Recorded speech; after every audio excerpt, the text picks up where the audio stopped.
Hello my dear students, how are you all? Students, welcome to our YouTube channel Alok professionals. Students, हम लोग BCom के बच्चों के लिए एक important core paper business regulatory framework cover कर रहे थे और बिजनेस रेगुलेटरी फ्रेमवर्क में हम लोग कवर कर रहे थे यूनिट 1 जो कि Indian contract act. And Indian contract act में अभी तक हम लोगों ने कॉन्ट्रैक्ट के कुछ ही पार्ट कवर किया है। जो लास्ट क्लास हम लोगों का था उसमें हम लोगों ने ऑफर के बारे में डिस्कस किया था। ओके, ऑफर जो कि मोस्ट फर्स्ट स्टेप होता है एंड मोस्ट इंपॉर्टेंट एलिमेंट होता है कॉन्ट्रैक्ट का, जिससे एक कॉन्ट्रैक्ट स्टार्ट होता है, उसके बारे में हम लोगों ने डिस्कस किया था। ओके, अब हम लोगों ने डिस्कस किया था कि सर ऑफर क्या होता है, ऑफर के डिफरेंट एलिमेंट्स क्या है, what are the various types of offers. Okay, इन सब के बारे में डिस्कस किया था और आज की क्लास में हम लोग डिस्कस करेंगे कि सर ये ऑफर के एसेंशियल एलिमेंट्स और essential of a valid offer क्या क्या है। एक ऑफर को वैलिड ऑफर बनाने के लिए क्या क्या एसेंशियल एलिमेंट्स की जरूरत होता है। ठीक है, so essentials of a valid offer, ये आज की क्लास की जो टॉपिक है वो होने वाला है। ठीक है, तो सबसे पहले हम लोग बात करेंगे सर ऑफर क्या होता है। देखो, ऑफर क्या होता है ऑलरेडी हमने डिस्कस कर लिया है। As per the section 2 clause A of the Indian Contract Act 1872, Indian contract act की सेक्शन 2 क्लॉज ए की ए के मुताबिक ऑफर क्या है? when one person signifies his willingness, when one person signifies to another his willingness, जब एक person किसी दूसरे पर्सन को अपनी विलिंगनेस, अपनी इच्छा बताता है, ठीक है, to do or to abstain from doing anything with a view of obtaining the assent of that other to such act or abstinence, he is said to make an proposal.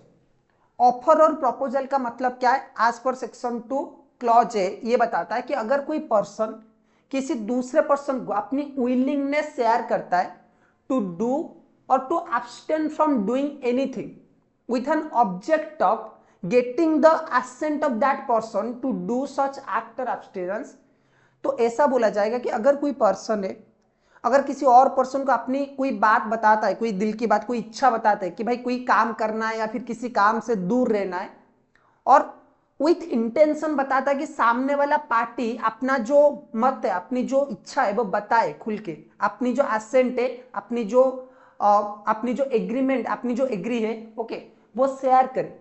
ठीक है, अपनी जो इच्छा है वो शेयर करे, तो बोला जाएगा कि जो पर्सन अपनी विलिंगनेस शेयर करे वो ऑफर दे रहा है। अगर मैं सपोज मान लीजिए कि मेरा एक दोस्त है प्रसन्न, मेरा एक दोस्त है जिसका नाम है प्रसन्न, या ये जो प्रसन्न है सपोज।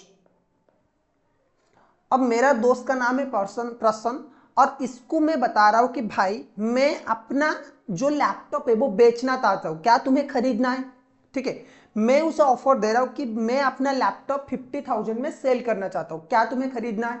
अगर मैं अपना विलिंगनेस यहाँ पे शेयर कर रहा हूं तो मैं एक ऑफर दे रहा हूं और बदले में मेरा मोटिव क्या है कि वो अपनी जो इच्छा है, वो अपनी जो आंसर है वो मुझे बताए, वो अपनी जो कंसेंट है वो मुझे बताए कि हाँ मैं खरीदना चाहता हूं या फिर नहीं मैं नहीं खरीदना चाहता। तो अगर मैं सामने वाला का ओपिनियन लेने के लिए अपनी विलिंगनेस शेयर कर रहा हूं तो ऐसा बोला जाएगा कि मैं उसे एक ऑफर दे रहा हूं या फिर प्रपोजल दे रहा हूं। तो sir what are the essential elements of a valid offer? एक वैलिड ऑफर के लिए क्या क्या एसेंशियल एलिमेंट्स की जरूरत होता है? नंबर 1 देखो, सबसे पहला जो एसेंशियल एलिमेंट है, एक ऑफर तभी वैलिड होगा जब वो एक लीगल रिलेशन क्रिएट करने का कैपेबल रखता है। एक ऑफर तभी वैलिड होगा जब वो एक लीगल रिलेशनशिप क्रिएट करने की कैपेसिटी रखता है। ठीक है, it must be capable of creating legal relations.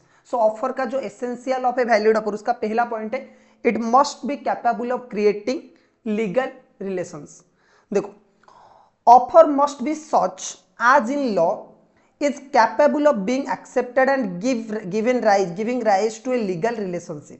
If the offer does not intend to give rise to a legal consequences and create legal relations, it does not consider as a valid offer in the eyes of law. A social invitation, even if it is accepted, does not create any legal relation because it is not so intended. अगर कोई social invitation है, social offer वगैरह है, तो वो valid offer में नहीं आएगा, वो कॉन्ट्रैक्ट एक्ट के अंडर नहीं आएगा। जो भी ऑफर आप सामने वाले को दे रहे हो, अगर ये कोई लीगल रिलेशनशिप क्रिएट करता है, अगर लीगल कोई एग्रीमेंट क्रिएट करता है, तभी उसे हम वैलिड ऑफर ट्रीट करेंगे। ठीक है। दूसरा,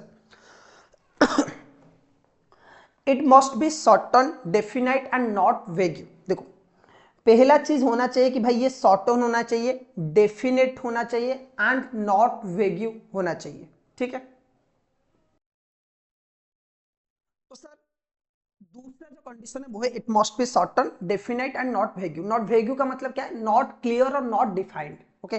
सो जो कॉन्ट्रैक्ट है, जो ऑफर है, उसकी जो मीनिंग है, उसकी जो इंटेंशन है, वो क्लियर होना चाहिए। मैंने अपने दोस्त को बोला कि भाई मैं अपना लैपटॉप बेचना चाहता हूं, ठीक है, बस इतना ही बोल दिया कि भाई मुझे अपना लैपटॉप बेचना है। अब यहां पे मैं ऑफर दे रहा हूं, मेरा इंटेंशन है कि वो खरीद ले, लेकिन उससे ये क्लियरली कम्युनिकेट नहीं हो पा रहा है कि भाई मैं उससे ऑफर दे रहा हूं। मैंने बस इतना बोला कि भाई मुझे अपना लैपटॉप बेचना है। अब यहां पे क्लियर नहीं है कि मैं उसे ही बेचना चाहता हूं। मैंने उसे क्लियरली नहीं बोला कि भाई मैं तुझे अपना लैपटॉप बेचना चाहता हूं। ठीक है। तो इसीलिए यहां पे जो ऑफर है उसकी मीनिंग क्लियर नहीं है या फिर डिफाइन नहीं है। ठीक है। मैंने बोला कि भाई मैं अपना लैपटॉप बेचना चाहता हूं, मगर मैं कोई एक चीज बेचना चाहता हूं। भाई कौन सा चीज बेचना चाहते हैं वो भी तो क्लियर होना चाहिए ना। इसीलिए if the terms of the contract, if the terms of an offer are vague or indefinite, okay, definite, its acceptance cannot create any contractual relationship.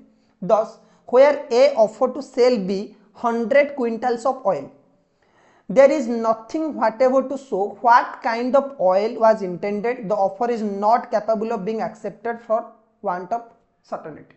देखो, सपोज मैंने जैसे अपने दोस्त को बोला कि भाई मैं अपना लैपटॉप बेचना चाहता हूँ। भाई किसे बेचना चाहता हूँ? उससे बेचना चाहता हूँ, कोई पर्टिकुलर होना चाहिए ना कि मैं अपना लैपटॉप तुझे बेचना चाहता हूँ। अगर मैंने ऐसा ऑफर दिया है तो ये ऑफर डेफिनेट है, सर्टेन है एंड वैलिड है। ओके। लेकिन अगर मैंने सिर्फ इतना बोला कि मैं अपना लैपटॉप बेचना चाहता हूँ, तो सामने वाले को क्या समझ में आएगा इसमें से? तो यहाँ पे ऑफर की जो मीनिंग है वो क्लियर नहीं है, वो डेफिनेट नहीं है, इसीलिए इस टाइप के ऑफर वैलिड ऑफर नहीं माना जाएगा। ठीक है। दूसरा, it must be communicated to the offer. तीसरा चीज जो है ना वो ये है सर कि ये जो ऑफर है ये सामने वाले को, जिसको आप ऑफर दे रहे हो, सामने वाले को कम्युनिकेट होना चाहिए। सामने वाले को मीनिंग समझ में आना चाहिए कि हाँ ये जो ऑफर है ये मुझे किया जा रहा है।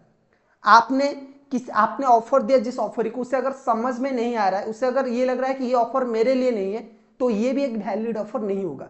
प्रॉपर कम्युनिकेशन अगर ऑफर का नहीं है तो ये भी एक वैलिड ऑफर नहीं होगा। देखो, an offer to be completed must be communicated to the person to whom it is made. Offer sir तभी कंप्लीट हो सकता है जब जिस पर्सन को ये किया जा रहा है उसे प्रॉपरली कम्युनिकेट हो। ओके।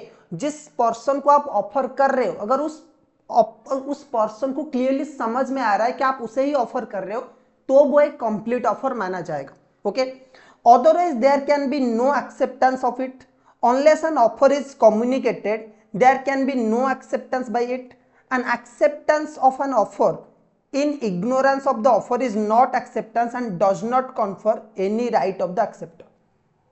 अगर कुछ मिसकम्युनिकेशन के दौरान ऑफर का एक्सेप्टेंस हो गया है, लेकिन जो ऑफरी है यानी कि जो एक्सेप्टर है, अगर उसने अपना इंटेंशन क्लियरली ऑफर को कम्युनिकेट किए बगैर दे दिया है अपना कम्युनिकेशन ऑफर, अगर एक्सेप्टर ऑफर को बिना सुने, बिना प्रॉपर कम्युनिकेट किए, उसके साथ प्रॉपर कम्युनिकेशन ना हो के अगर ऑफर एक्सेप्ट हो गया है, तो बाद में वो ऑफर वैलिड नहीं रहेगा, इनवैलिड हो सकता है, वॉइड हो सकता है at the option of the acceptor. Suppose मैंने अपने दोस्त को बोला कि भाई मैं लैपटॉप बेचना चाहता हूँ, ठीक है। अब मेरा इंटेंशन नहीं था कि मैं उसे बेचना चाहता हूँ, लेकिन उसने मान लिया, तो उस केस में ये एक प्रॉपर ऑफर नहीं होगा। क्यों? क्योंकि मेरा यहाँ पे इंटेंशन नहीं था उसे बेचने के लिए, ठीक है। उसने रॉन्ग कम्युनिकेशन किया ऑफर को, क्योंकि या फिर ऑफर प्रॉपरली डिफाइन नहीं था, सामने वाले को ऑफर समझ में नहीं आया, और बाई चांस ये एक्सेप्ट हो गया, ठीक है, विथ अनइंटेंशनली और कोइंसिडेंटली दोनों का ऑफर मैच, दोनों का ऑफर एंड एक्सेप्टेंस मैच कर रहा है, तो इस केस में इस ऑफर को वैलिड ऑफर नहीं बोलेंगे, ठीक है। It must be made with an view of obtaining the assent of the other party. Offer इस मोटिव से किया जाना चाहिए कि भाई सामने वाला अपना जो असेंट है, सामने वाला अपनी जो इच्छा है वो क्लियरली कम्युनिकेट कर पाए, अपना कंसेंट क्लियरली दे पाए, ठीक है। Offer must be made with a view to obtain the assent of the other party addressed and not merely with a view to disclose the intention of making an offer। आप सिर्फ offer देना चाहते हो intention में कि आप एक offer बना रहे हो, उसे ऑफर दे रहे हो, उस इंटेंशन से नहीं होना चाहिए। आपकी मोटिव ऐसा होना चाहिए ऑफर के टाइम के भी सामने वाला पार्टी उसको एक्सेप्ट करे और अपनी जो असेंट है वो प्रोवाइड करे। मैं अपने दोस्त को बोला कि भाई तुझे मेरा लैपटॉप खरीदना है या फिर नहीं खरीदना है, अगर इसे प्रॉपरली मैं कह रहा हूँ और वो अपने असेंट दे रहा है कि नहीं मुझे खरीदना है तुम्हारा लैपटॉप 50,000 रुपये में खरीदना है, तो ये एक वैलिड ऑफर माना जाएगा, ठीक है। सामने वाले पार्टी को मतलब कंसेंट, मैं सामने वाले पार्टी को कंसेंट के लिए ही ऑफर कर रहा हूं, उसकी जो इच्छा है उसे जानने के लिए अगर ऑफर कर रहा हूं तो वो एक वैलिड ऑफर है। चलो, it may be conditional, okay, an offer can be made subject to any terms and condition by the offeror. अच्छा, ऑफर अगर आप दे रहे हो किसी पर्सन को तो उस टाइम पे आप कंडीशन भी लगा सकते हो कि भाई ये कंडीशन रहेगा ऑफर के टाइम पे, अगर आप एक्सेप्टेंस करते हो। एक एग्जांपल ले लेते, offeror may ask for payment by RTGS, NEFT, the offeree will have to accept all the terms and condition of the offer, otherwise contract will be treated as invalid. देखो, अगर मैंने अपने दोस्त को बोला कि भाई मैं तुम्हें अपना लैपटॉप बेचना चाहता हूं, लेकिन कंडीशन ये है कि जो पैसा है वो कैश में मुझे आप दोगे, मुझे अकाउंट वगैरह यूपीआई में नहीं देना है, ठीक है।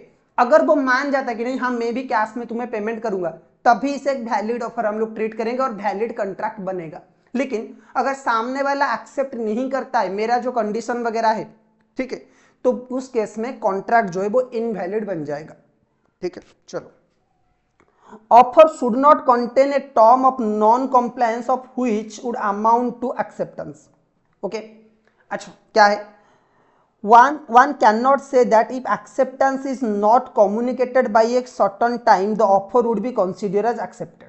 अच्छा, तो इसका मतलब ये है कि अगर ऐसा कुछ कंडीशन लिखा गया है कि अगर ऑफरी, जिसको ऑफर मिल रहा है, अगर उसने एक पर्टिकुलर टाइम में, स्टिपुलेटेड टाइम में आंसर नहीं दिया तो डीम्ड एक्सेप्टेंस हम उसे मान लेंगे। ऐसा नहीं होना चाहिए, ये ऑफर को इनवैलिड कर लेगा, ठीक है। तो यानी कि कोई भी ऑफर ऐसा ऑफर नहीं रहेगा जिसमें ये लिखा हो कि भाई मैं जिस पर्सन को ऑफर कर रहा हूं, अगर उसने इतने टाइम के अंदर अपने कंसेंट या फिर असेंट नहीं दिया तो उस केस में क्या होगा, हम अज्यूम कर लेंगे कि उसने ऑफर एक्सेप्ट कर लिया है। ऐसा कोई पॉइंट अगर है तो वो वैलिड ऑफर में नहीं आएगा। वैलिड ऑफर में ये जो कंटेंट है ये एलिमेंट नहीं होना चाहिए। मैंने अपने दोस्त को बोला कि भाई तुझे काम करना है, क्या करना है कि मुझे तुझे अपना लैपटॉप बेचना है, तू एक काम कर 5 दिन के अंदर अंदर मुझे हाँ या फिर ना बोल। अगर तू ना 5 दिन के अंदर अंदर कुछ नहीं बोलेगा तो मैं अज्यूम करेंगे कि तेरा हाँ है, तो ऐसा कोई ऑफर नहीं होना चाहिए। वही यहाँ पे लिखा है, offer should not contain a term of non compliance of which would amount to acceptance. मैंने अपने दोस्त को बोला कि भाई मैं लैपटॉप बेचना चाहता हूँ, 5 दिन के अंदर तू हाँ या फिर ना बोल कि तुझे खरीदना है या फिर नहीं खरीदना है। अगर 5 दिन में तू कुछ नहीं बोलेगा ना तो 6th डे में मैं ये अज्यूम करूंगा कि तुझे खरीदना है, तूने ऑफर एक्सेप्ट कर लिया है। तो भाई ऐसा कोई अगर कंडीशन है तो उस ऑफर वैलिड ऑफर में नहीं आएगा, ये इनवैलिड ऑफर है, ठीक है। चलो, जैसे कि एक एग्जाम्पल है, हम लोग देख लेते हैं यहाँ पे। A propose B to purchase his Android mobile for 5,000 and if no reply by him in a week it would be assumed that B accept the proposal, this would not result in a contract। ये कोई contract में नहीं आएगा, ये एक valid contract नहीं बनेगा। जैसे मैंने बोला ना कि मैंने अपने दोस्त को बोला कि मैं लैपटॉप बेचूंगा, ठीक है, 5 दिन के अंदर अंदर तुझे हाँ या फिर ना बोलना है। अगर 6 दिन हो गया तो मैं अज्यूम करूंगा कि तूने खरीदना, तो तेरा एग्री है, मतलब ये से खरीदने के लिए, तो ये कोई वैलिड कॉन्ट्रैक्ट नहीं बनेगा, ठीक है। चलो, उसके बाद नंबर 7 वाला पॉइंट चलते। The offer may be either specific और जनरल। ऑफर चाहे तो स्पेसिफिक हो सकता है या फिर जनरल भी हो सकता है। अगर किसी स्पेसिफिक पर्सन को मैं ऑफर कर रहा हूं तो वो एक स्पेसिफिक ऑफर है। मैंने अपने दोस्त पर्सन को बोला कि भाई मैं लैपटॉप तुझे बेचना चाहता हूं 50,000 में, ये एक स्पेसिफिक ऑफर है।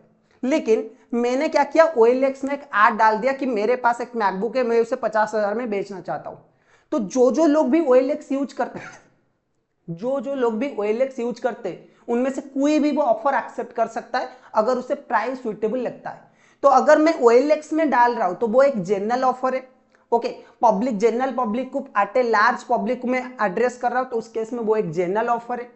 और अगर मैं किसी पर्टिकुलर पर्सन को ऑफर दे रहा हूं, ठीक है, क्लोज सर्कल में ऑफर दे रहा हूं, तो वो एक स्पेसिफिक ऑफर है। ठीक है, चलो, the offer may be express or implied and offer may be either by words or by conduct.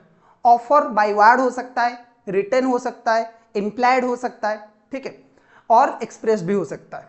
ठीक है, चलो, a statement of price is not an offer. Okay, a statement of price is not an offer. Quoting the price of a product does not constitute it as an offer. अगर आपने कोई price quotation किया है किसी भी product वगैरह में, किसी भी सर्विसेज के लिए आपने प्राइस कोटेशन किया है, तो वो एक ऑफर नहीं होगा। ठीक है, अगर आप शोरूम में जाते हो, कहीं पे भी कोई कार वगैरह खड़ा है, कोई ड्रेस वगैरह है, उसमें कोई प्राइस वगैरह है, तो वो एक ऑफर नहीं है। ठीक है, कि आपको उतने में खरीदना है। क्लियर? चलो, so students, these are the essential elements of a valid offer. Exam में आ सकता है, इंपॉर्टेंट क्वेश्चन है। ओके, और जब भी आएगा 7 मार्क का भी आ सकता है, 5 मार्क का भी आ सकता है। इसके बाद हम लोग डिस्कस करेंगे कंसीडरेशन के बारे में। ठीक है, ये तो ऑफर हो गया, एक्सेप्टेंस हो जाएगा, उसके बाद हम लोग कंसीडरेशन के बारे में बात करेंगे। उसके बाद कॉन्ट्रैक्ट की बाकी जो एलिमेंट्स है, स्पेशल कॉन्ट्रैक्ट्स वगैरह, उसके बारे में हम लोग बात करेंगे। सही है, चलो, ओके, तो आज की क्लास में बस इतना ही, फिर मिलेंगे और एक क्लास में। Till then keep learning.